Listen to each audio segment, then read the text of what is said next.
继续来看外交部长林佳龙日前就节目来透露讲，布昆奇顶个月到香港推杀华人的员工，结果做伙去宣传农产品，其中有一个女性的业者，互香港的警察来逮捕，关到单拢也未放倒来。林佳龙讲，刚带去香港，无法度共保护，国家讲家己是代表台湾的中央政府。布昆奇发文回回讲，伊毋是领队，嘛无熟悉迄个团员，爱林佳龙莫伫遐徛空。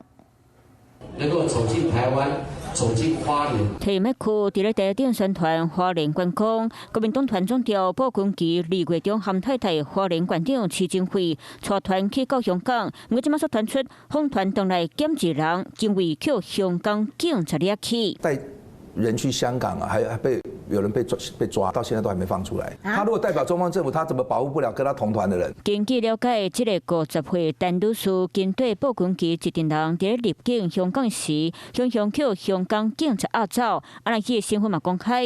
临伫花莲某一间农场的客家场，这一遍去香港，就是要去宣传农产品。这是陈女士叫香港警察指控，25年前就捌伫咧香港犯一件洗钱案，这入境就叫掠起来。你连跟你同团你带去的人都保护不了，你还敢在香港自称你是代表台湾的中央政府？含血喷人、含沙射影的功夫是越来越精进了。在国际事务、在外交事务上面来讲，执政党是失职的。而林佳龙部长因为这件事情，他的表态应该要主动辞职才对。面对证据，布昆奇破文回扣，讲家己并不是团员，嘛不是带团的领队，爱林佳龙通伤欢喜，加上嘛透过机关，催民众党立委林吉君到上港救人。办公室只有电话联络，相关的主管机关并无任何介入情势。陆委会嘛证实，确实有人扣掠去，案件当伫咧香港司法庭处进行，